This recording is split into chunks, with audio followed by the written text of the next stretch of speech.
world, it's Holly with Holly's Hobby again. Thanks for coming back. I am doing a series of Halloween windows, and I'm going to call them Halloween-dos. It's September 1st. We just wrapped up hay season.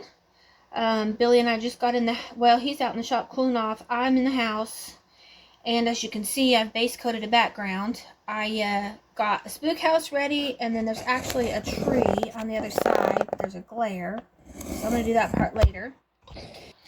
So I chose this gray house based on a real true story that my husband told me when he first moved up on this hill.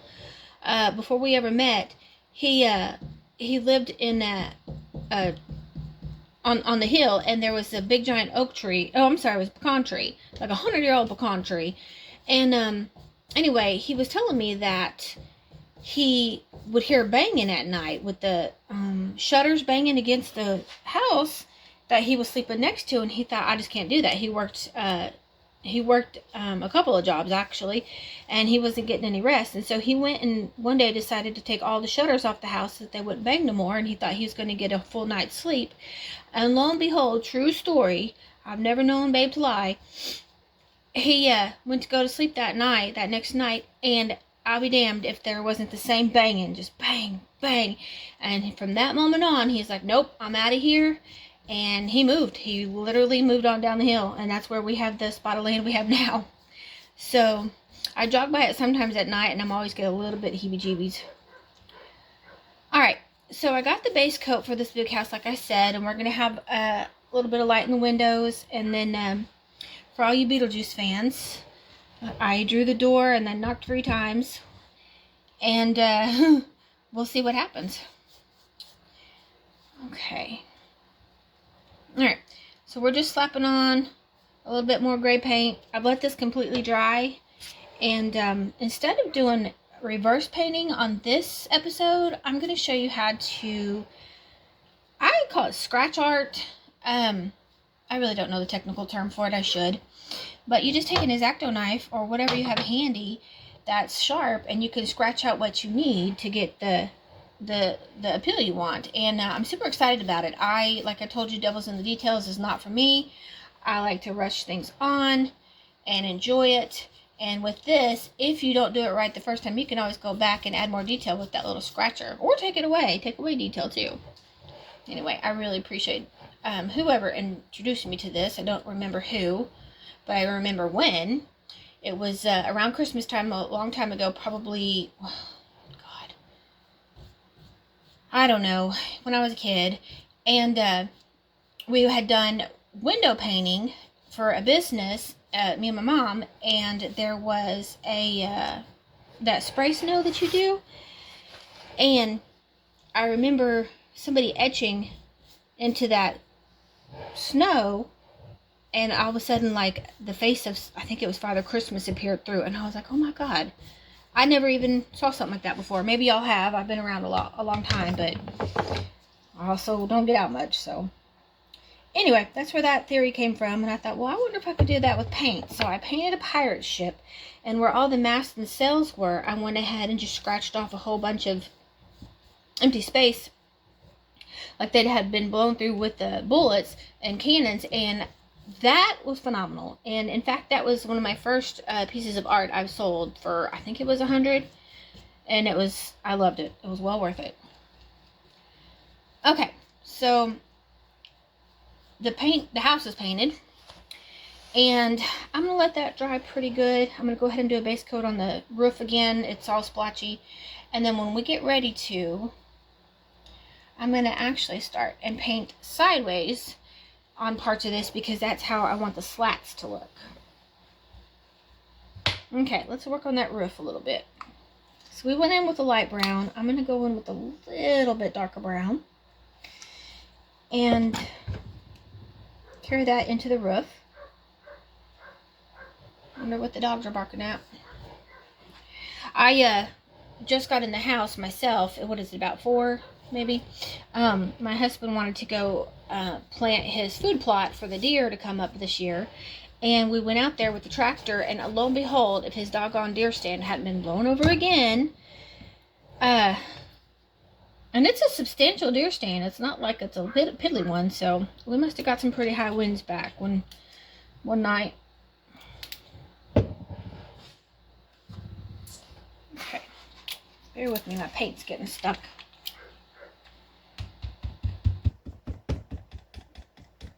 I probably don't want to hear all that banging, but okay. Sometimes paint just gets stuck. Alright, now we're cooking. Alright, so I'm just going over my base coat, which is what you call a non-patterned, just flopping it on thing in my household.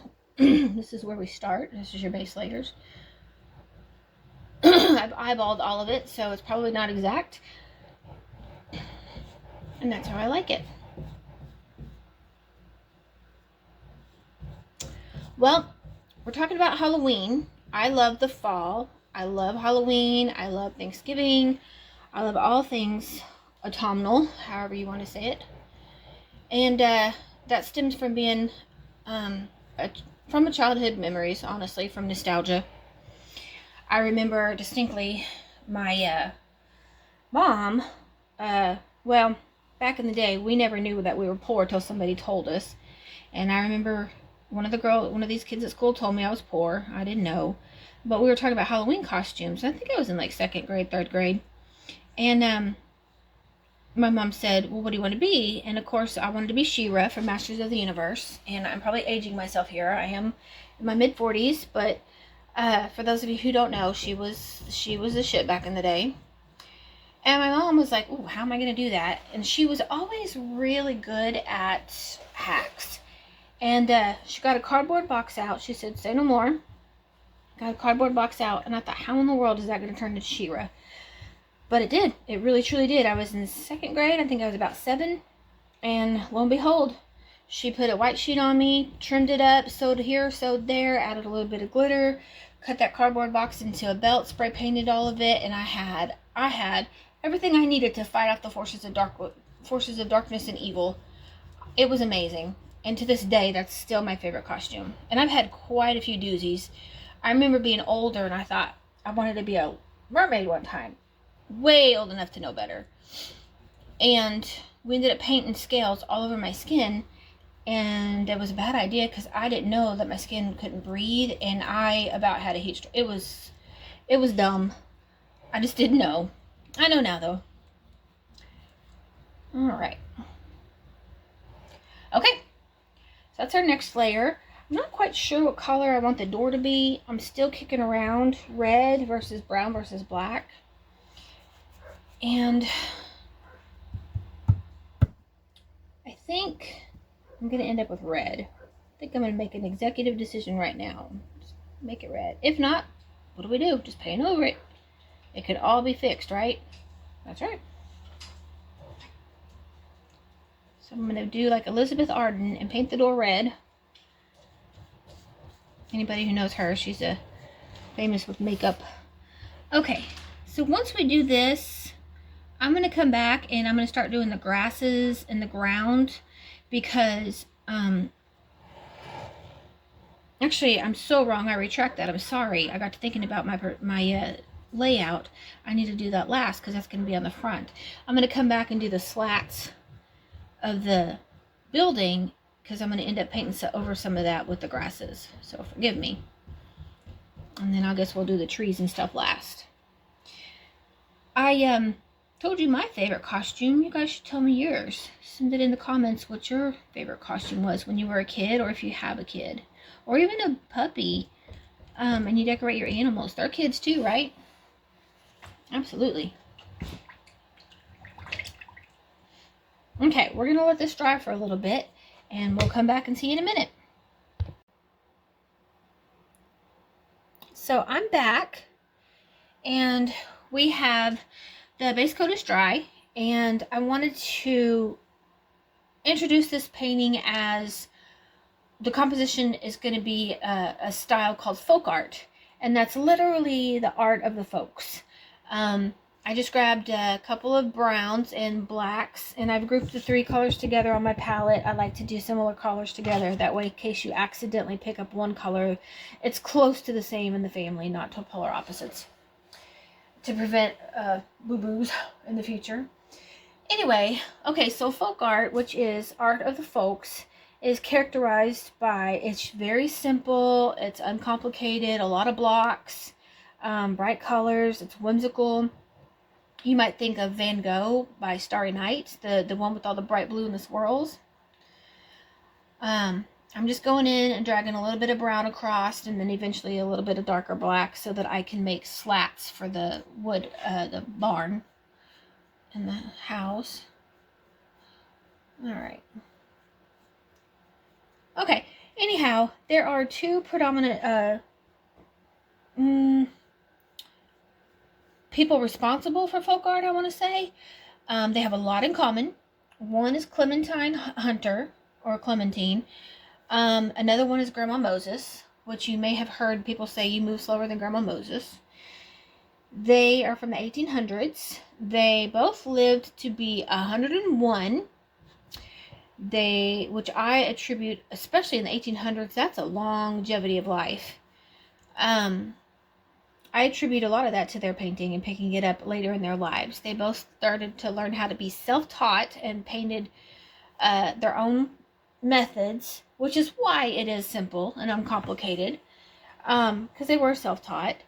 And anyway, they learned in their late 70s, upper 80s. Late 70s, early 80s is when they were both, they both taught themselves this art form. The style of folk art is predominantly just a form of communication. It's to tell stories. Back in the day, sometimes they would even do folk art on quilts and do like pictorial quilts. A lot of them showed celebrations. A lot of them some even showed funerals, but they showed weddings, gatherings, churches, just anything to tell stories of things that happened during their lives, and pass it on so the next generation could have it. And they didn't have a lot of things back then, so they wanted to make it useful. So art, keepsakes, blankets, quilts, what have you. Alright. Van Gogh actually did a little bit of folk art. The one that was the Starry, Starry Night, where it's all the blue and it's real whimsical, which is kind of out of his character. That was one of his most famous, notorious folk arts that a lot of people have seen and even try to recreate. I think there's a traveling Van Gogh exhibit in Oklahoma right now, actually. Okay.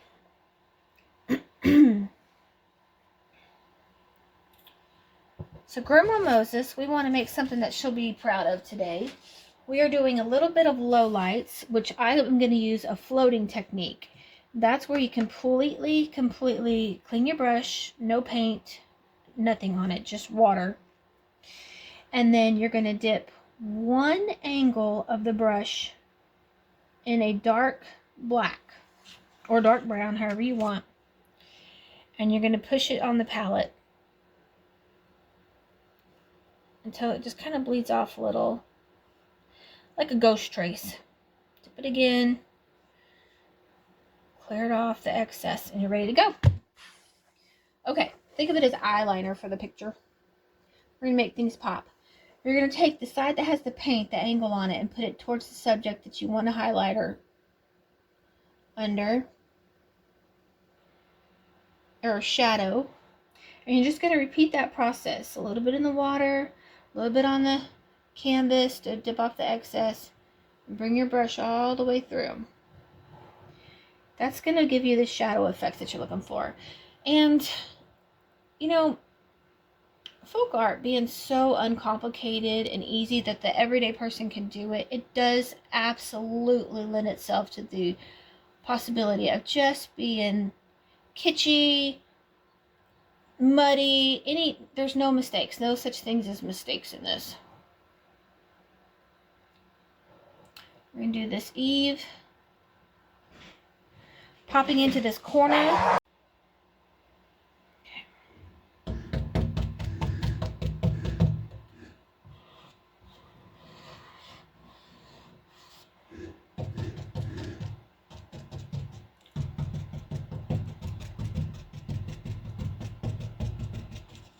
A little bit of bushes up there at the front, along the sides, right by the fence row.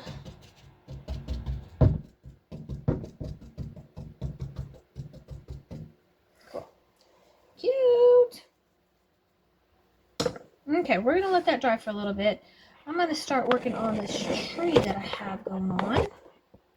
So I did a base coat of a tree. And just added some brown, nothing much. I haven't floated it or anything yet. I'm saving that for a different opportunity to explain the intricacies of the branches. So we're going to get into that. And I'm just going to load my brush both sides, full brown. Start traveling up that tree. It's going to look real fair at first, and like there's not much color until I get the darker ones going. But you need a base coat just to get the ideas of where you want the main branches. And then you're going to start one with all the offshoots that's going to come later.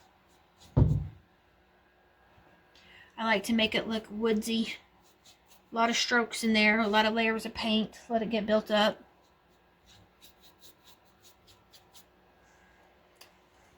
I love painting trees on glass.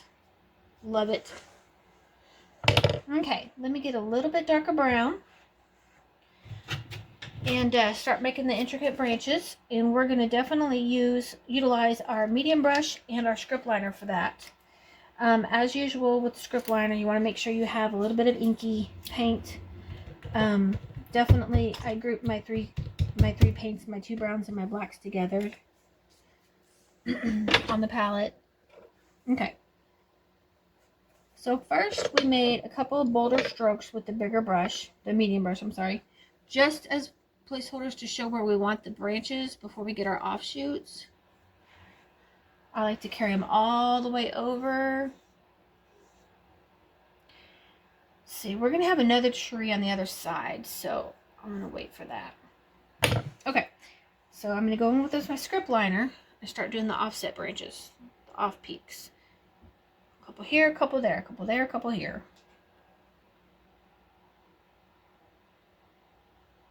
Feather them out. This is artistic freedom here. Some fall into others.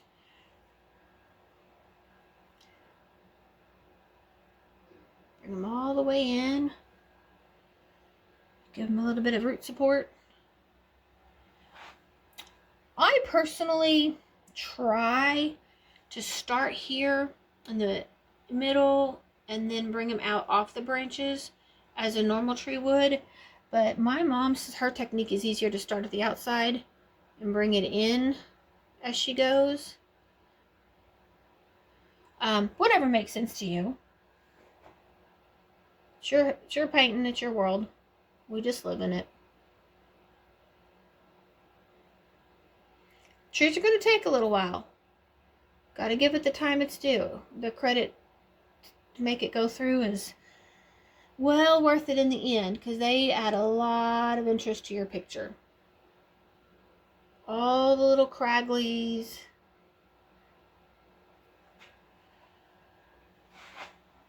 Definitely make it come alive. Alright, so this tree is real spindly and haunting. I don't know if I'm gonna have leaves on it yet or not. I hadn't made up my mind. When I first sketched it in my mind's eye, I just had a barren tree. I don't know. Come along the journey with me and we'll find out what we're gonna do. Do y'all remember on Poltergeist? That is a scary ass movie. I remember watching that. In fact, that's my husband's favorite scary movie still to this day. But anyway, do you remember whenever that tree ate that little boy Robbie? Like, ate him alive? Oh my God. And T. Judd Nelson had to save his kid from that tree, from being eaten alive. That was... Ugh. Whoever dreamt that... What was that, Stephen King movie? I'm not sure who did that, but... Ugh. That was a dang good movie. Holds good to this day. Okay. Bear with me. I'm still making little intricate ones. Okay. Now I'm going to start dipping in the black. Get it good and inky. Start doing a little bit of lines to make the tree come alive, where you can see where it's contrasting with the brown, to make like the holes of the branches. That's where the critters live, down in these holes and hollers.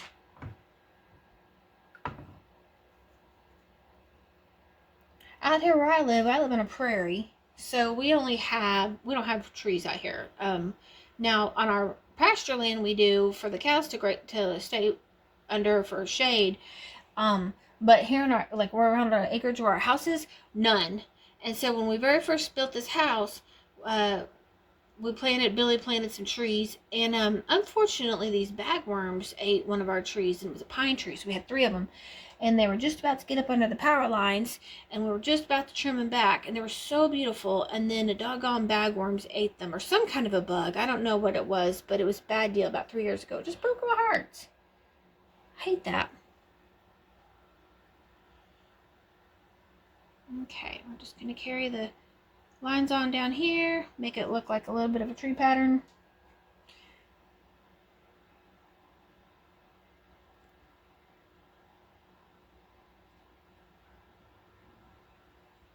Oops.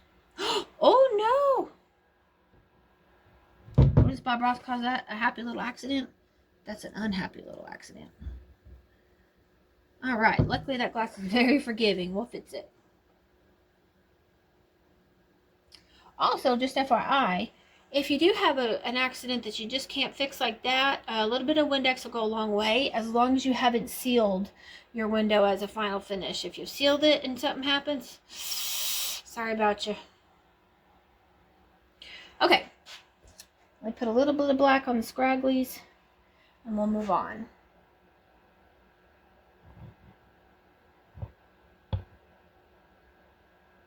It's just to deviate the branches from each other. I think I'm happy with that.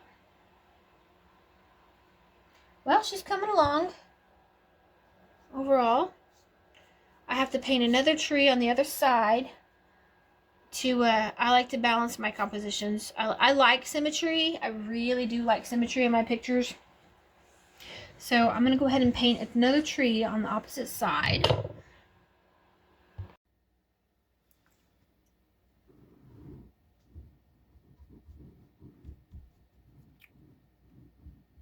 Drag those grasses up and over.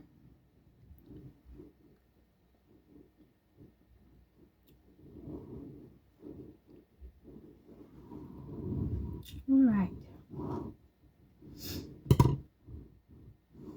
While this is drying a little bit, I'm going to go ahead and go back to the fence post. And let me swing you around with me. Put another coat on. Darken it up just a bit. That's almost perfect. For me, I like them a little rough on the tops. They're not perfect. We don't want anything perfect.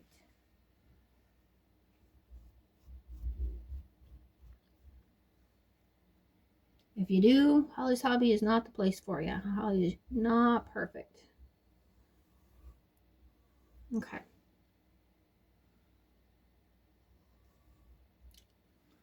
Good job. I like it.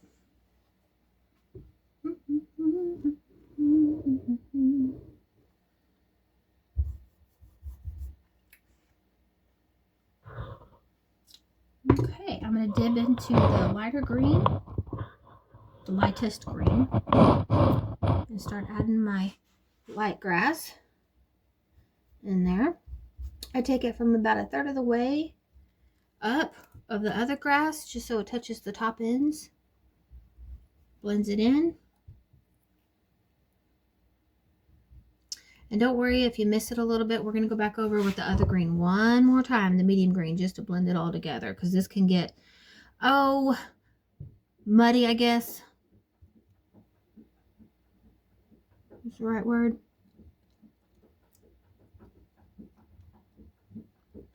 Okay.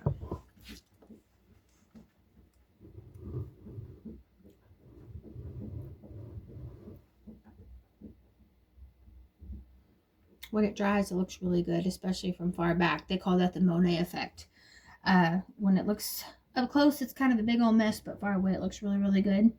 Shoot, I know some people look like that. Far away, they look great. Up close, you're like, whoa, what? Okay.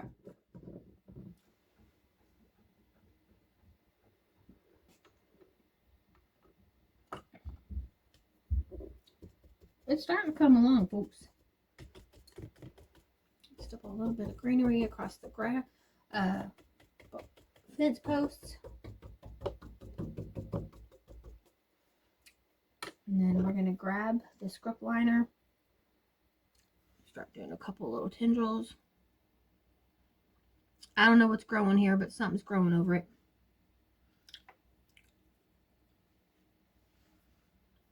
I like my tendrils.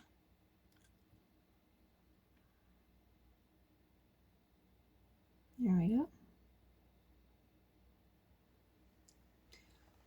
Speaking of growing, so we didn't really do a garden this year. Usually we have asparagus, a couple of other things. And I wouldn't say I got lazy, but I got complacent, which is lazy's cousin. And I feel bad. My husband took all that time to like start a garden for me and show me what to do because I'm new to that. And then that was probably a couple years back. And then now I've got so much going on every day. Every minute's accounted for. It won't always be like this. I'm grateful for being busy, but anyway, I did start to neglect the garden, and now I feel kind of crappy about it, but it is what it is. All right, I'm going to step back for a minute, look at it, see what we need to fix, not fix, do more of, less of, and then I'm going to start adding the ghosts. Here is a little bit of grass over the tops of them just to make them blend in.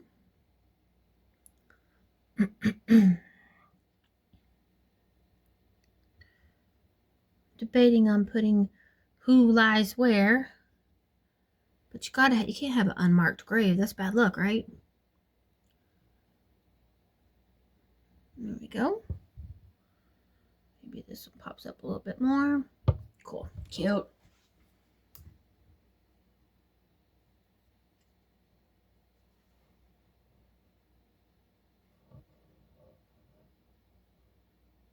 I do believe in ghosts, actually. I believe in spirits. Let me put it that way. I know that even in the Bible it says there's spiritual warfare going on all the time. So don't be ignorant of the fact that there are other things. But I don't really know about hauntings and things that want to harm you. Maybe, maybe not. But it never hurts to cover all your bases, right? All right, I'm going to go ahead and add a couple of eyes. And I just used the bottom of my paintbrush. I just used the end of it, the opposite of where the brush is, to make 3 big circles. So cute. So cute. Okay, I'm going to go ahead and turn it, and I'll do these other 2 ghosts real fast. So here's a little eye, mouth, and one more.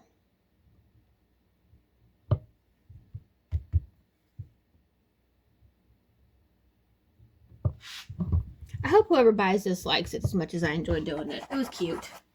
I love folk art. I really do. But I love Halloween. You put it all together. It's just a little dream to do.